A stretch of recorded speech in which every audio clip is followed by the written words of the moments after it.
Hello Blazers, welcome to episode 43 of UAB Green and Told. Original air date Monday, April 12th, 2021. Through this podcast, we are able to share stories from members of the UAB community. I'm Greg Berry, a UAB alum and assistant director in the UAB Office of Alumni Affairs. Listen back to past episodes of UAB Green and Told on Spotify and the Apple Podcast app. While there, I'd love for you to leave a written review so we can reach more alumni. Throughout history, individuals have been called upon to break various glass ceilings, paving the way for future generations. Dr. Cathie Amos, a 1974 alumna, is one of those individuals. She became the first woman to graduate from the UAB School of Optometry.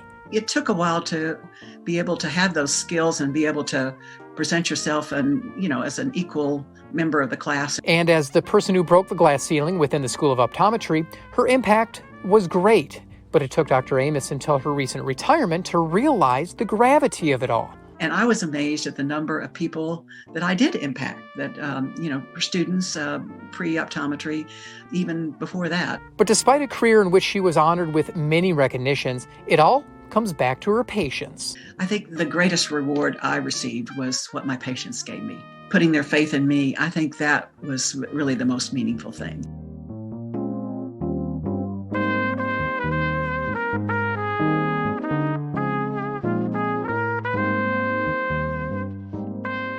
While she went from the University of Kansas to the University of Indiana and then finally UAB, it'd be unfair to say that Cathie Amos bounced around from here to there. She didn't. All of it happened within a short period of time. For the most part, this Hall of Fame optometrist is a staple of hard work and consistency, characteristics she developed as a kid growing up in Southeast Kansas. Education was, really promoted in our family. My father died when I was a teenager, and she was a registered nurse, a degreed nurse actually from KU. All her girls, we were 5, all women needed to be educated.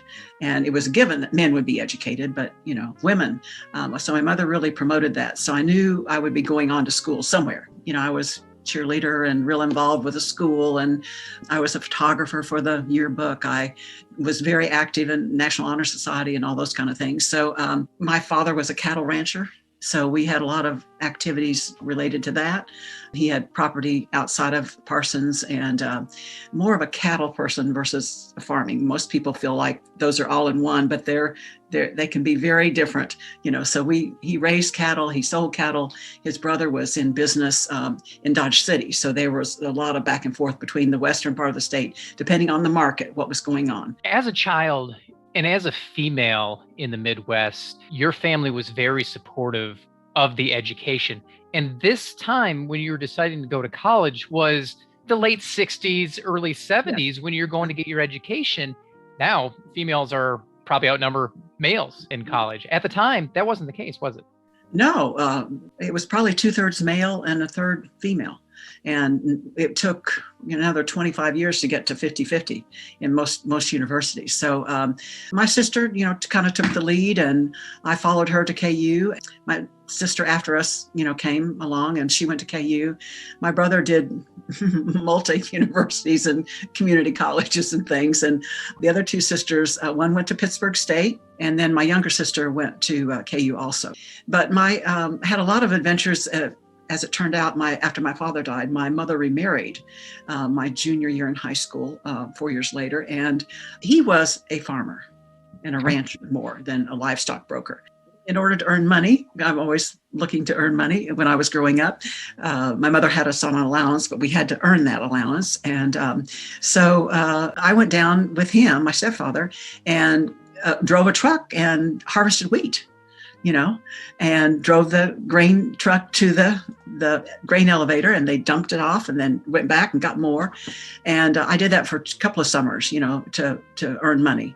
And so that was a real experience. And, my kids down the road went back and were on the farm for a week or 2 and helped my stepfather do the same thing. So it was kind of passed along, and they enjoyed that experience. They talk a lot about that, going with grandma and grandpa and doing that.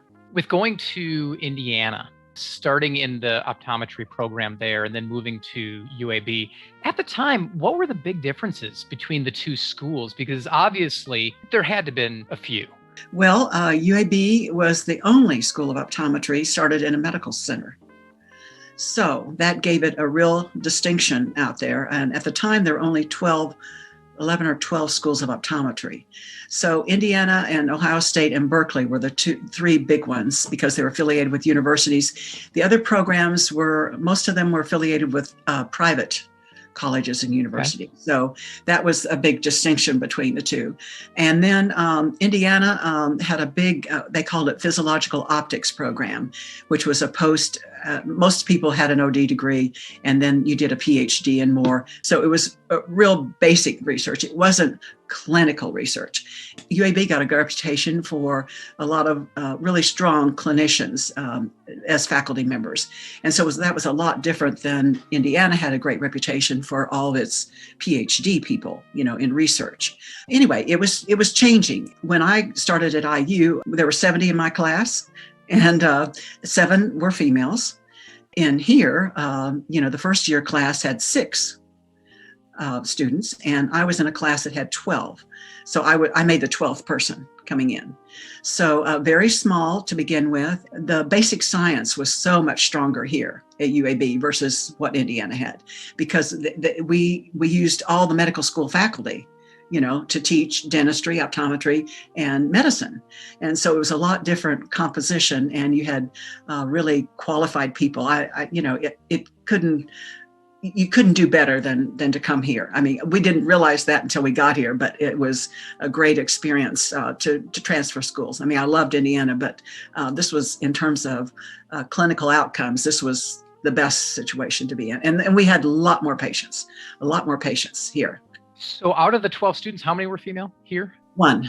So you moved to UAB and Birmingham, and you're the lone female going through the coursework.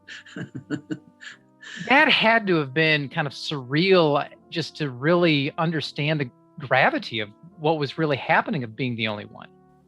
Well, it was a shock because, we had one of the largest, by 7 out of 70 at Indiana, that was the largest number of females they'd ever accepted, but there were 1 or 2 each class along the way. So we had 7, so we were a little bit different there. But coming in and being married to a faculty member was a unique experience, I must say.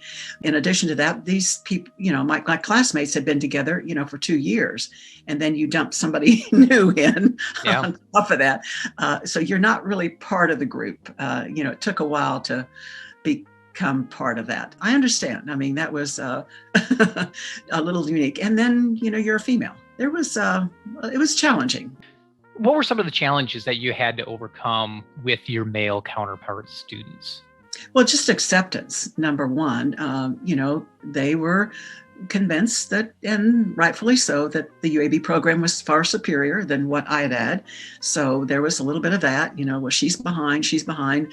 And I think just the male-female clinician role. How is she going to be able to see patients? I can do this, and, could she do that? And so I think it took a while to be able to have those skills and be able to present yourself and, as an equal member of the class in terms of, having the knowledge and the background. When we moved here, Indiana was, for the first time, had the second year students start seeing patients before their third year class, and which was very novel. And I saw 3. My classmates the summer before they started their third year saw over 30 patients. Okay. So I was, had a little bit of catching up to do. But, after that first year and trying to find my way and catching up, I think things got a lot easier in terms of acceptance by my classmates. I think once you had a level playing ground in terms of your clinical skills, I think that kind of made it a little more parity there. Growing up in Kansas, going to KU, to Indiana, and then UAB, did you ever think you'd be somebody that would be breaking a glass ceiling as becoming the first of something at UAB, or the first of something to do anything ever? Absolutely not. I had no, even that never crossed my mind, actually, at the time. I didn't think it was unique at all. And of course, once we got here, I didn't think to ask, were there other females in my class? I just assumed there were.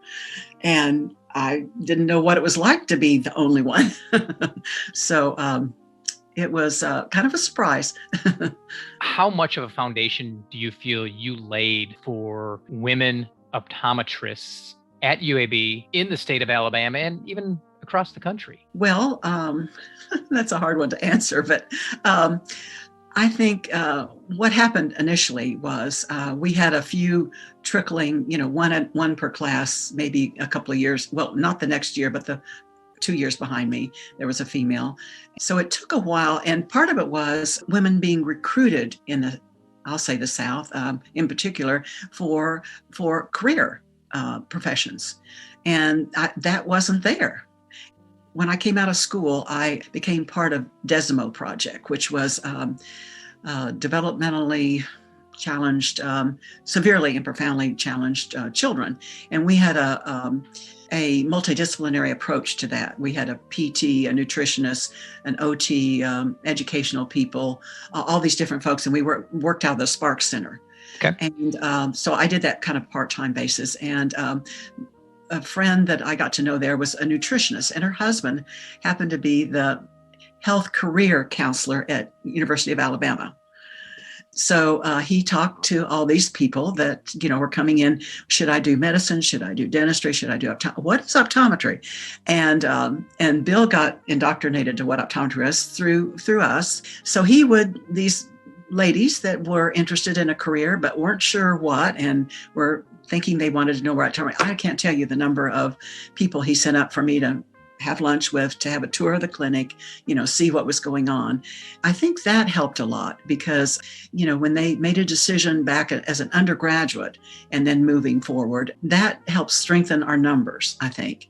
More women were willing. They had all the book smarts, but, can I do a career? Is this something that I can achieve? And just a reluctance, maybe to do medicine, and what else could I do?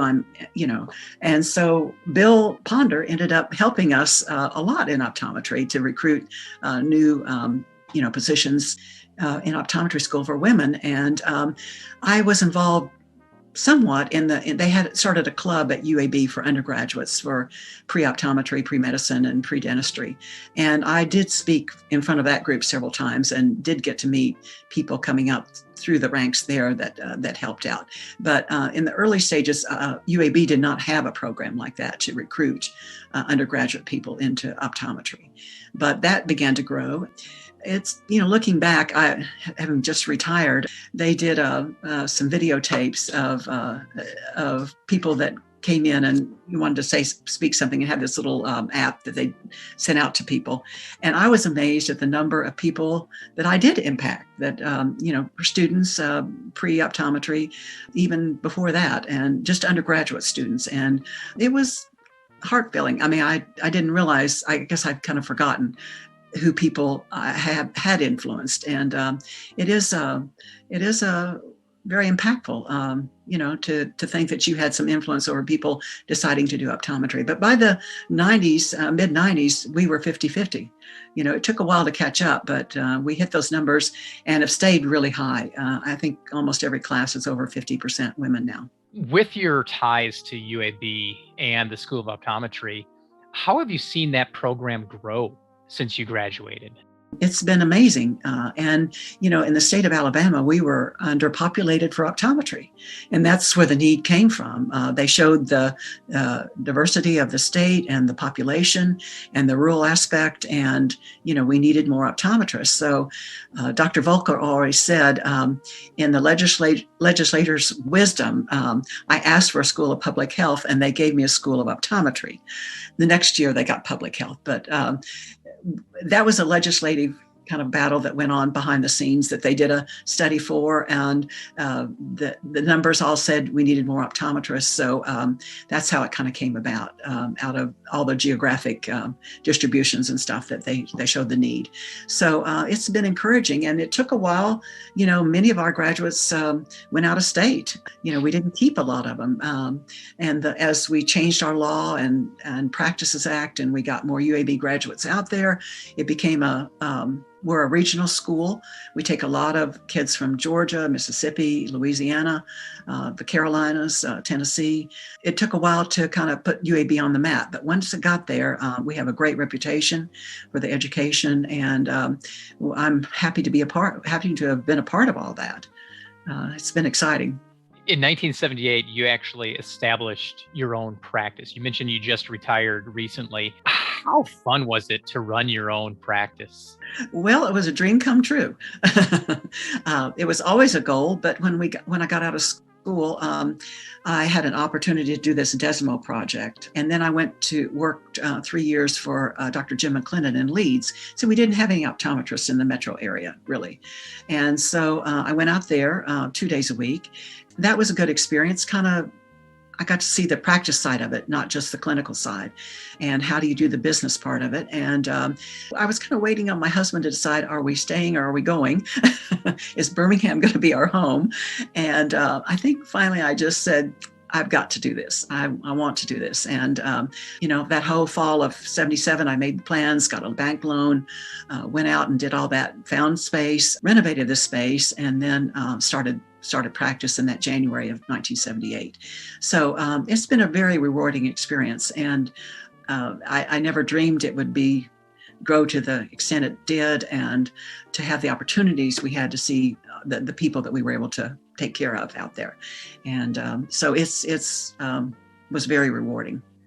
What do you think was the biggest factor in the growth that you saw with your practice? I would say, in general, I think the opportunity to be involved in the community that I practice in. I think being, having children that went to school, in that area, that all kind of meshed together, by being a parent, by being a spouse, by being a doctor. You got to do all those things. And that, ended up paying off really well in terms of bringing those people into my practice. And it's been, quite rewarding from all aspects. In the 45 plus year career that you had in optometry, how did you see that profession change? Well, we started out with the biggest change is the legislative change that came about. And to begin with, we didn't even have the use of diagnostic drugs in order to dilate eyes when I graduated from school. So we went from no drugs to diagnostic drugs, and then to therapeutic drugs. And then as it just keeps changing, you keep adding more and more things. So we're pretty much full scope. We weren't the first state, but we weren't the last either. And I was very involved with all those legislative efforts, and a lot of gut-wrenching times in Montgomery, but perseverance paid off, and we were able to obtain our goals.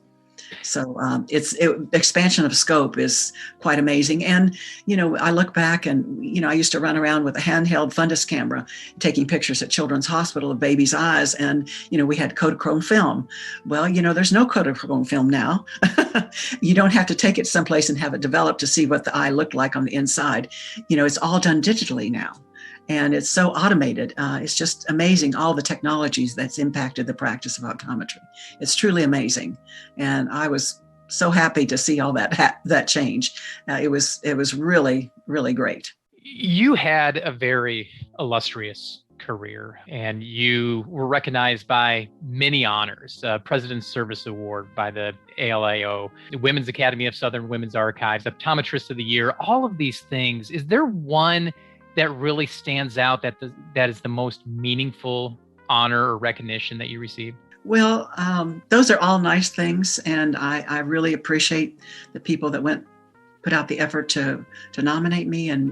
But I think the greatest reward I received was what my patients gave me, and the recognition, the putting their faith in me. I think that was really the most meaningful thing, that they trusted me to deliver their eye care.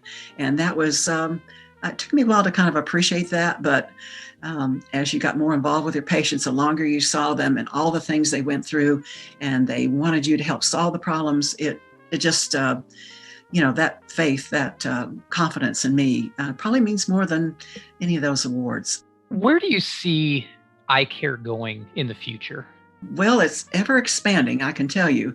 It's have to spend a lot of time staying caught up on all that's happening, because it's changing every day. I mean, it's changing with all the research and all the equipment changes and all the expanding the scope practice. I just got a thing yesterday about all the different states, and we're one of them, asking for laser permission, to treat patients. So, it's going to be, it's growing and expanding. So that's really says a lot for our graduates. They'll have a great career in optometry.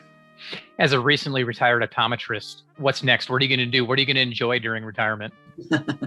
Well, photography has always been a real interesting, I've done it since I was a kid and was a photographer for the yearbook, and I always loved taking pictures. And then when we got computers and digitalizing everything, and I just have a lot of things that I would like to do with all that. And I enjoy working with the Alumni Association. That's been a pleasure to do. And that's expanded my whole perspective on UAB, because my focus was pretty narrow between optometry and basketball and football to, the world out there and the UAB big umbrella.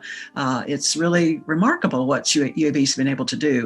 And we love to travel. So I'm the travel guide. So I'm always looking up things and finding places to go and where we want to go spend time. So I'm going to be busy, I imagine.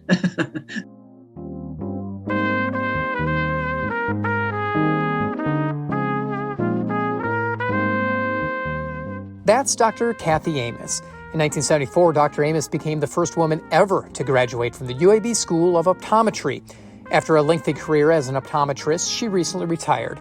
She also has been a member of the National Alumni Society's Board of Directors for several years. With all she has accomplished in her career and her strong tie to UAB, she definitely has a good idea of what it means to be a Blazer. It means a lot to me. It changed my life. I mean, I'm not sure where we would have gone from Indiana, or if we would have stayed there or whatever, but the opportunities John and I had and our family have had by living here and having UAB as our core has meant a lot. And my son works for UAB and got a master's there. So we're continuing the tradition of degrees from UAB, and the opportunity is made for this community. I remember when we moved here, people said, "Where are you going to school and what are you doing?" And UAB wasn't on the map in Birmingham for a long time. I mean, it was, but it just was a slow grower in the beginning. Mm-hmm. And the impact it's had on this community is just tremendous. And we wouldn't be where we are today without UAB for a lot of different reasons. Not just the economic part, but the cultural part, all the diversity UAB brings to this community is just amazing. I hate to think where we would be as a community without it. I just take a lot of pride in having a degree from UAB. Stay on top of all of our Green and Told episodes by listening in at alumni.uab.edu/Green and Told. Have a story to share? Email greenandtold@uab.edu. Finally, be sure to follow us on Facebook, Instagram, and Twitter. Just search for UAB Alumni. Thanks for listening, and until next time, go Blazers.